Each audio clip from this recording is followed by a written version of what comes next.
ఇవాళ జరిగిపోయే parliamentary party సమావేశంలో ఆ, ప్రధానమంత్రి ప్రమాణ స్వీకారానికి కావాల్సిన అన్ని ఏర్పాట్లు పకడ్బందీగా చేస్తున్నట్టు తెలుస్తోంది. అలాగే ఏపీలో కేంద్ర మంత్రులు ఎవరెవరు రాబోతున్నారు, జనసేనలో ఎవరెవరికి కేంద్ర మంత్రి పదవులు దక్కబోతున్నాయి కూడా ఇవాళ తేలబోతుందా?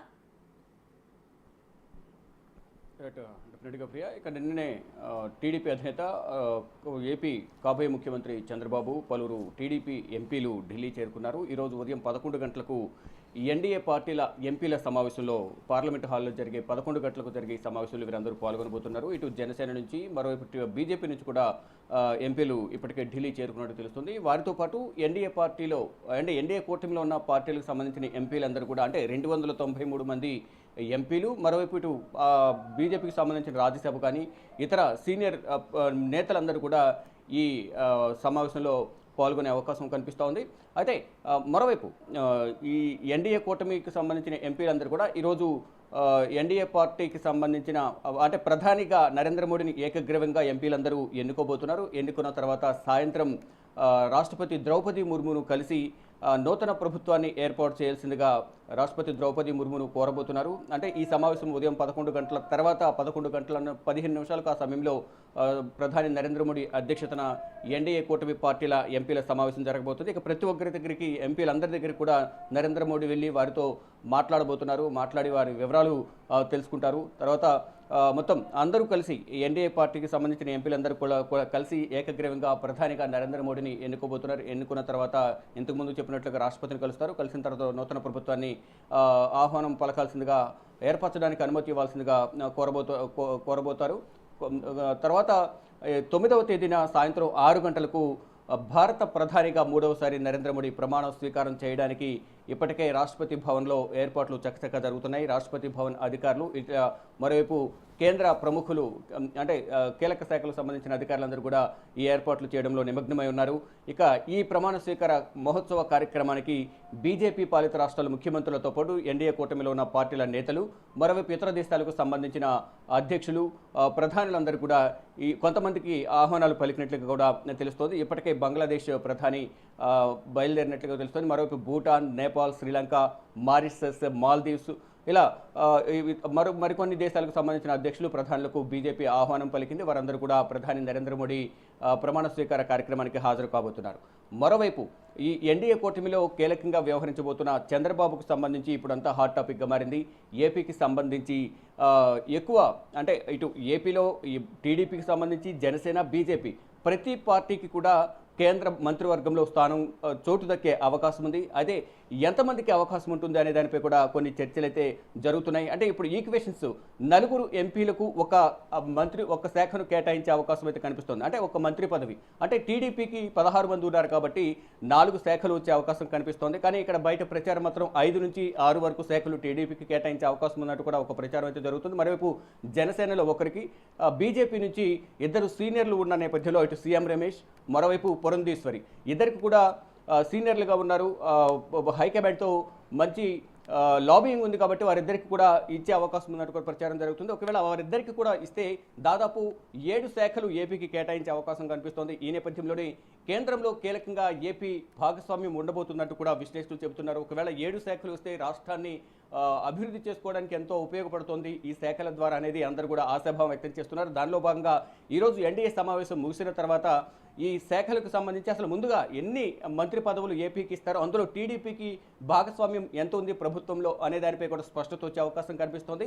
ఇక 9వ తేదీన ప్రధాని నరేంద్ర మోడీతో పాటు కేంద్ర మంత్రులకు కూడా కొంతమంది ప్రమాణ స్వీకారం చేసే అవకాశం ఉంది. వారిలో ఏపీ నుంచి ఎంతమంది ప్రమాణ స్వీకారం చేయబోతున్నారు అనే దానిపై మాత్రం సాయంత్రానికల్లా స్పష్టత వచ్చే అవకాశం కనిపిస్తోంది. ఇప్పటికే రాత్రి చంద్రబాబు 11:30 సమయంలో ఢిల్లీ చేరుకున్నారు పలువురు ఎంపీలతో. అయితే 3 రోజుల పాటు చంద్రబాబు ఢిల్లీలోనే ఉంటారంటూ కూడా సమాచారం ఉంది. అంటే ఢిల్లీలోనే ఉంటారా లేకపోతే వెళ్ళి మళ్ళీ వస్తారా, ప్రభుత్వ కార్యక్రమాలకు సంబంధించి కొన్ని అంటే మార్పులు చేర్పులు ఉన్న నేపథ్యంలో వెళ్ళి వస్తారా లేదా అనేది చూడాల్సి ఉంది. అంటే ఇవాళ 7వ తేదీ కాబట్టి ఎల్లుండి ప్రమాణ స్వీకారం ఉంది. ప్రమాణ స్వీకార కార్యక్రమానికి అంటే ఎంపీలతో పాటు చంద్రబాబు ఇక్కడే మఖాం వేస్తారా లేకపోతే వెళ్ళి మళ్ళీ వస్తారా అనేది కూడా చూడాల్సి ఉంది. కానీ అధికారిక సమాచారం ప్రకారం చంద్రబాబు 3 రోజుల పాటు ఢిల్లీలోనే మఖాం వేస్తారంటూ కూడా ప్రచారం జరుగుతోంది. ఇక మరి కాసేపట్లోనే పవన్ కళ్యాణ్, జనసేన, బీజేపీ ఎంపీలు కూడా ఢిల్లీ చేరుకోబోతున్నారు. వీరందరూ ఉదయం 11 గంటల సమయంలో జరిగే పార్లమెంట్ హాల్లో జరిగే ఎన్డీఏ పార్టీల ఎంపీల సమావేశంలో పాల్గొని ప్రధాని నరేంద్ర మోడీతో చర్చించిన తర్వాత ఏకగ్రీవంగా ప్రధానిని ఎన్నుకోబోతున్నారు. ఎన్నుకున్న తర్వాత సాయంత్రం 5 గంటలకు భారత రాష్ట్రపతి ద్రౌపది ముర్మును కలిసి నూతన ప్రభుత్వాన్ని ఏర్పరచడానికి అనుమతి కోరతారు. కోరిన తర్వాత 9వ తేదీన అయితే ఇవాళ జరిగే సమావేశంలో ఏపీకి ఎన్ని కేంద్ర మంత్రి పదవులు రాబోతున్నాయనే దానిపైన ఖచ్చితంగా క్లారిటీ వచ్చే అవకాశం ఉందా? ఎందుకంటే 9వ తేదీ మోడీతో పాటు మరికొంతమంది కేంద్ర మంత్రులు కూడా ప్రమాణ స్వీకారం చేయనున్న నేపథ్యంలో ఏపీకి రాబోయే ఎన్ని పదవులు అనే క్లారిటీ అయితే వచ్చే అవకాశం ఉందా?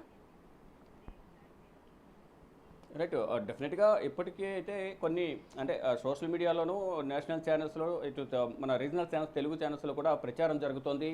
కీలక శాఖలు అనేవి ప్రచారం జరుగుతోంది. అంటే ఐటీ కమ్యూనికేషన్ కానీ, మరోవైపు ఫైనాన్స్, అగ్రికల్చర్, జలశక్తి శాఖ, మరోవైపు స్పీకర్, ఈ పదవులు టీడీపీకి ఇవ్వాలి డిమాండ్ చేశారు చంద్రబాబు అనేది బయట ప్రచారం జరుగుతుంది. కానీ చంద్రబాబుతో మాట్లాడిన సందర్భంలో కేవలం ఎన్డీఏ కూటమికి సంబంధించి ఎన్డీఏ పక్ష సమావేశంలో ప్రధాని నరేంద్ర మోడీని ఎన్నుకోవడానికి మాత్రమే ఈ సమావేశం జరిగింది. దీంట్లో ఎటువంటి మంత్రివర్గ పోర్ట్ఫోలియోలకు సంబంధించి కానీ ఎవరికి ఎన్ని శాఖలు ఇస్తారనే దానిపై మాత్రం చర్చ జరగలేదనేది ఆఫ్ ద రికార్డులో చంద్రబాబు మీడియాతో మాట్లాడుతూ గత పర్యటన సందర్భంగా తెలిపారు. కానీ బయట ప్రచారం మాత్రం కొన్ని లీకులు వస్తున్నాయి. ఇటు ఏపీకి 4 శాఖలు వస్తాయి. దాంట్లో రామ్మోహన్ నాయుడు ముందు వరుసలో ఉన్నారు. తర్వాత నూతన ఎంపీగా ఎన్నికైన పెంబసాని చంద్రశేఖర్కు విద్యావంతుడు, వ్యాపారవేత్త కాబట్టి ఆయన అనేక కంపెనీలను ఏపీలో పెట్టుబడులు పెట్టని తీసుకురావచ్చే అవకాశం ఉంది కాబట్టి ఆయనకు ఎంఓఎస్ ఇచ్చే అవకాశం కనిపిస్తోందని చెప్తున్నారు. మరోవైపు విద్యా సంస్థల అధినేత రెండవసారి ఎంపీగా గెలిచిన లావు శ్రీకృష్ణదేవరాయలకు కూడా అవకాశం ఉంటుందంటూ కూడా టీడీపీ నుంచి ప్రచారం జరుగుతోంది. ఇలా ఒక్కొక్కరి పేరు బయటకు వస్తుంది. చూడాలి మరి ఎవరికి అవకాశం దక్కుతుంది, ఎవరిని క్యాబినెట్లో తీసుకుంటారు, చంద్రబాబు ఎవరికి అవకాశం కల్పిస్తారు. అటు కేంద్ర క్యాబినెట్లో డిసైడ్ ఫ్యాక్టర్గా చంద్రబాబు కూడా ఎన్డీఏ కూటమిలో ఉన్నారు కాబట్టి అక్కడ ప్రతి ఒక్క దాంట్లో చంద్రబాబు అంశాలను చంద్రబాబు చెప్పే అంశాలను కూడా పరిగణలోకి తీసుకునే అవకాశం ఉంటుంది కాబట్టి ఇక్కడ చంద్రబాబు కూడా కేంద్ర క్యాబినెట్లో ఎవరెవరిని తీసుకోవాలి అనే డిసైడ్ ఫ్యాక్టర్లో కూడా చంద్రబాబు అంశాలను అభిప్రాయాలు కూడా వారు పరిగణలోకి తీసుకునే అవకాశం ఉంది కాబట్టి ఇటు జనసేన నుంచి ఎదురున్నారు కాబట్టి వారిలో ఒకరికి కంపల్సరీగా ఎంఓఎస్ ఇస్తారంటూ కూడా ప్రచారం జరుగుతోంది. ఇక సీఎం రమేష్, పురంధేశ్వరి, భూపతిరాజు శ్రీనివాస్ ఈ ముగ్గురు ఎంపీలు ఉన్నారు కాబట్టి వారిలో వీరిద్దరికి ఇచ్చే అవకాశం ఉందంటూ కూడా ప్రచారం జరుగుతుంది. ఇలా మెయిన్ శాఖలు ఫైనాన్స్ కానీ, హోమ్, అలాగే అగ్రికల్చర్, రక్షణ శాఖ, ఇలా మెయిన్ పోర్ట్ఫోలియోస్ ఏవైతే ఉన్నాయో అవి మాత్రం వారి దగ్గరే ఉంచుకుంటారంటూ ప్రచారం జరుగుతుంది. ఇటు ఏవియేషన్ సంబంధించి విమానయాన శాఖ మాత్రం గతంలో అశోక్ గజపతిరాజుకు ఇచ్చారు కాబట్టి ఆ శాఖను టీడీపీకి కేటాయించే అవకాశం ఉన్నట్టు మరో ప్రచారం జరుగుతోంది. మెయిన్ శాఖలు ఏవైతే ఉన్నాయి ఫైనాన్స్, హోమ్, రక్షణ శాఖ, అగ్రికల్చర్, జలశక్తి శాఖ, ఐటీ కమ్యూనికేషన్స్ ఇవి మాత్రం వారి దగ్గరే ఉంచుకునే అవకాశం ఉందంటూ తెలుస్తోంది. కానీ వాటిలో కూడా కొన్ని ఎంఓఎస్లు కానీ కొన్ని కీలక కేంద్ర కేబినెట్ బెర్తులు కూడా టీడీపీకి ఇస్తారు. దాని ద్వారా రాష్ట్రాన్ని అభివృద్ధి చేసుకోవడానికి ఉపయోగపడుతుంది.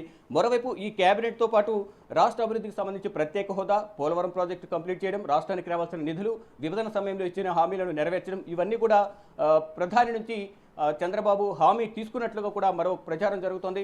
దీంట్లో గత పర్యటన సందర్భంగా ఇటు పవన్ కళ్యాణ్ కానీ, చంద్రబాబు కానీ ఇటు ప్రధాని నరేంద్ర మోడీతో మాట్లాడి రాష్ట్ర అభివృద్ధికి సహకరించాలి, రాష్ట్రాన్ని ఈ 5 సంవత్సరాల కాలంలో అభివృద్ధి చేయడం ద్వారా మరో 5 సంవత్సరాలు కూటమి అధికారంలోకి వచ్చే అవకాశం ఉంటుంది కాబట్టి ముందుగా రాష్ట్రాన్ని అభివృద్ధి చేద్దాం, కేంద్ర కేబినెట్లో కూడా మంచి పదవులు ఇవ్వాలని ప్రధానిని కోరినట్లుగా కూడా సమాచారం అయితే ఉంది. ప్రియా. శివ, థాంక్స్.